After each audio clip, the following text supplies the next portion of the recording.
just been chatting to a good friend of mine, veteran.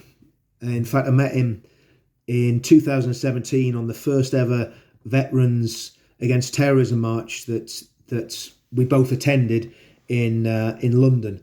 And he's been a good friend ever since, and he's a good friend at the moment. You all know who I'm talking about. He spoke on the bus to that massive crowd that we had in central London in October 2017. And we came to the conclusion that we just need a little bit of clarity about the mission for the weekend. From a veteran's point of view, obviously we can't tell anyone what to do. But as veterans, this is what we thought. And it's basically, there's two missions. One is to support the veterans. And as I've said all the way through this, I see veterans and football lads as one army. We're kindred spirits. We're all fighting men. If you've ever been in the infantry, you're a fighting man. If you're a football lad in the 80s and 90s, you're a fighting man. So we're kindred spirits, and we're all fighting men. So the missions for Saturday are, first of all, to protect those statues and the cenotaph and all those places where we remember the dead over Remembrance Weekend. We want to stand vigil over them. We want it to be a dignified, peaceful, quiet vigil for our war dead, but also standing there saying nobody gets near these sacred places. Churchill statue, the cenotaph, etc. Even some of the places in Trafalgar Square. So I suppose that's the first thing. And then the second thing, I think I've already alluded to it, support for the veterans, which is very, very important and very, very greatly appreciated by all the veterans.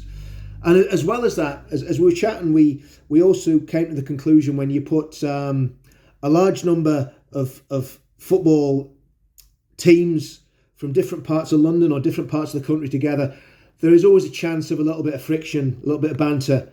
And obviously what we don't want to happen is for that to get out of hand in any way, shape or form.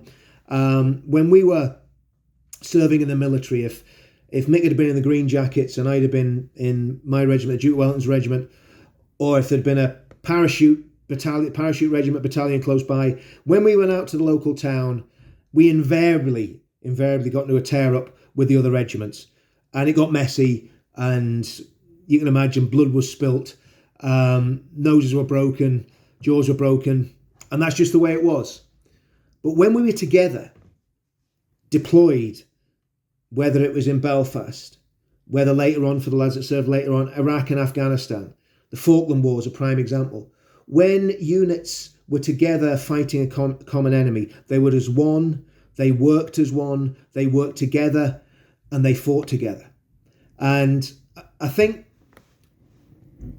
my friend and I came to the conclusion when we were chatting that in a very real sense, what we have is an army of men who are willing to stand up for their country. And that's why we get so slandered and castigated, because what we've got is something unique that's never been done in British history, as far as I know, where lots of people with a common cause are coming together, standing together, and willing to do whatever it takes to protect our country and to protect our people.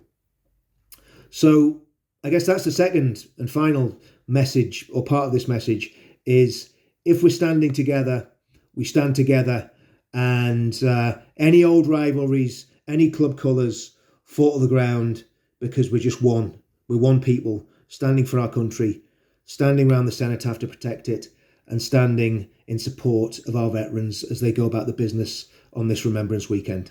I'll see you all on Saturday. Thank you.